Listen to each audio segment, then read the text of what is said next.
Марина стояла у входной двери родительского дома с колотящимся сердцем. Она сотни раз повторяла то, что хотела сказать, но сейчас все слова вылетели у нее из головы.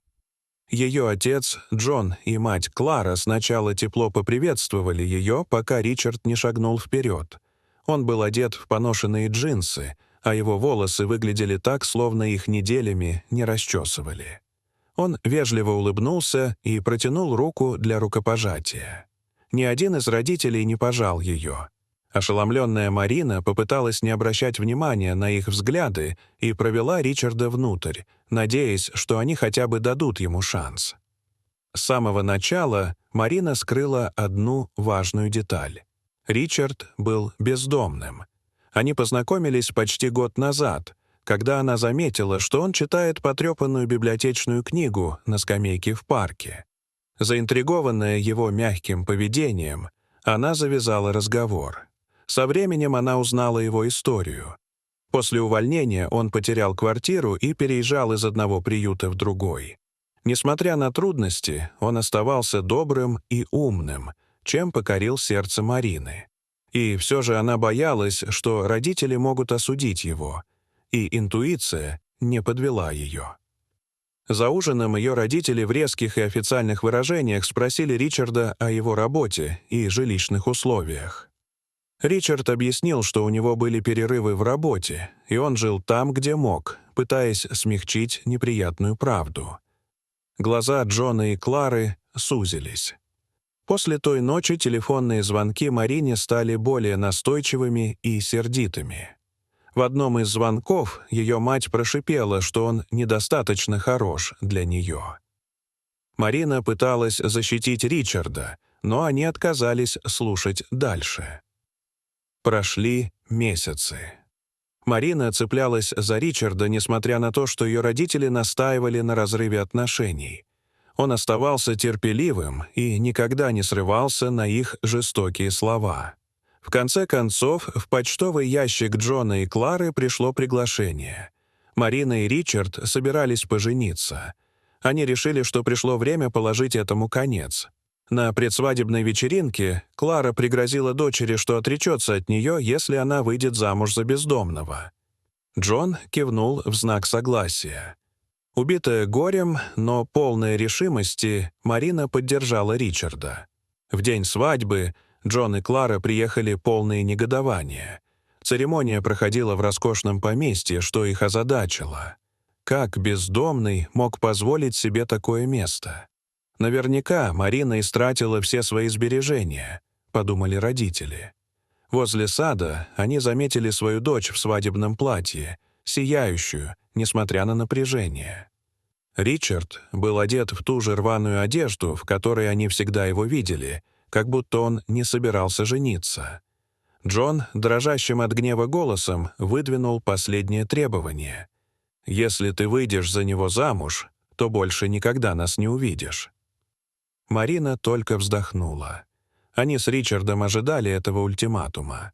Затем Ричард подошел к ним с запечатанным конвертом. Он протянул его Джону и сказал: «Мы даем вам один шанс увидеть, кто я на самом деле. Если после этого вы все равно отвергнете меня, то так тому и быть». Не сказав больше ни слова, они исчезли за каменными арками поместья, оставив Джона и Клару наедине с их замешательством. Клара убедила Джона открыть конверт. В записке содержались загадочные инструкции. «Подойдите к самому большому дереву в округе. Покопайтесь под корнями, и вы увидите правду». Джон нашел прислоненную к дереву лопату. Раздраженный и подозрительный, он чуть было не выбросил инструкцию, но любопытство Клары взяло верх. Они осторожно копали, пока не обнаружили маленькую деревянную шкатулку.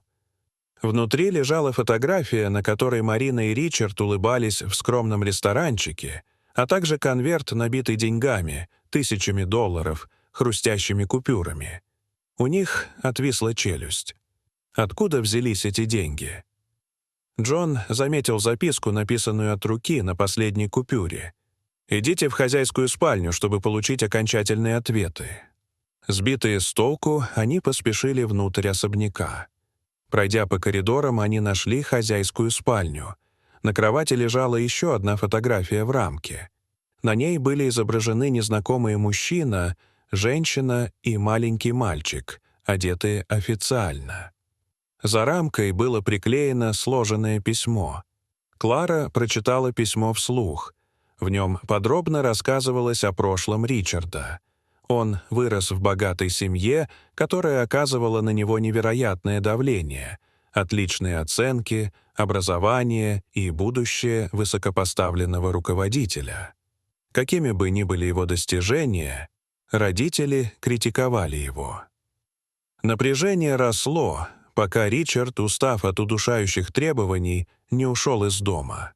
Родители полностью отреклись от него, отказавшись от любых контактов или финансовой поддержки.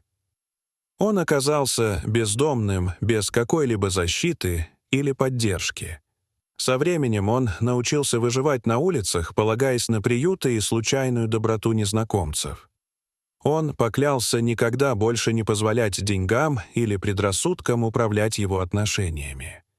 Однако в письме было продолжение. Случилась трагедия. Родители Ричарда внезапно погибли в результате несчастного случая, и он узнал от их юриста, что является единственным наследником огромного состояния этого особняка и всех средств, от которых когда-то отказался. Но пережитое изменило Ричарда. Он хотел, чтобы люди любили его за то, кем он был, а не за его богатство.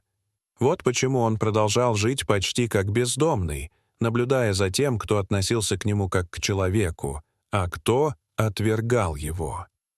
Он скрывал свое наследство даже от родителей Марины, чтобы посмотреть, смогут ли они разглядеть что-то за его оборванным видом.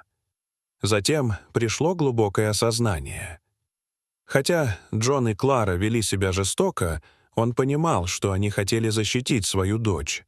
Они хотели для нее самого лучшего точно так же, как Ричард хотел, чтобы его собственные родители проявляли к нему безусловную любовь. Письмо заканчивалось заключительным сообщением. «Сегодня я надеюсь, что мы сможем стать настоящей семьей. Нас связывают не деньги, а только любовь, уважение и принятие. Если вы готовы видеть во мне мужчину, а не стереотип, тогда приходите отпраздновать с нами». К тому времени, как Клара закончила, и она, и Джон были в слезах. Они осознали, что позволили своим предубеждениям и страху за будущее дочери превратиться в жестокость. Посмотрев друг на друга, они осознали свою ошибку. Не раздумывая, они выбежали на улицу как раз к началу церемонии. Тихая музыка разносилась по саду, гости рассаживались рядами на стульях. У алтаря стоял Ричард, одетый в шитый на заказ костюм и начищенные туфли. Марина сияла рядом с ним. Джон и Клара и не подозревали, каким обаятельным и уверенным был Ричард, когда не прятался за рваной одеждой, и они увидели неподдельную теплоту и благодарность в его глазах, когда он заметил, что они вышли вперед. Марина первой произнесла свои клятвы дрожащим от волнения голосом.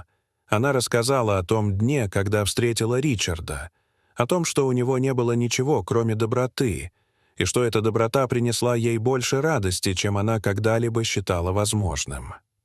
Когда подошла очередь Ричарда, он нежно взял ее за руки и повернулся к Джону и Кларе, сидевших в первом ряду.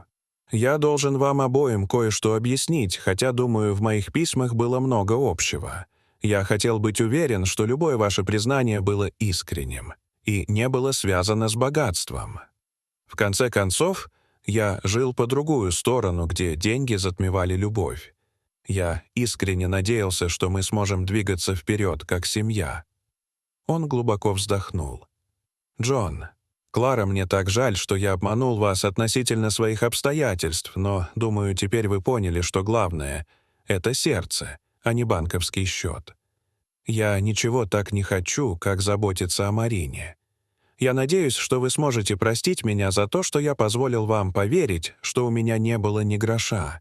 Мне нужно было узнать ваши истинные чувства». Джон, дрожа от волнения, встал и направился к алтарю. Он с почтительным кивком передал Ричарду руку Марины. «Ты заботишься о нашей дочери, а мы постараемся стать такой семьей, какой у тебя никогда не было». Испытывая облегчение, сказал Джон. Ричард обнял его, чего Джон никогда бы не допустил несколько недель назад.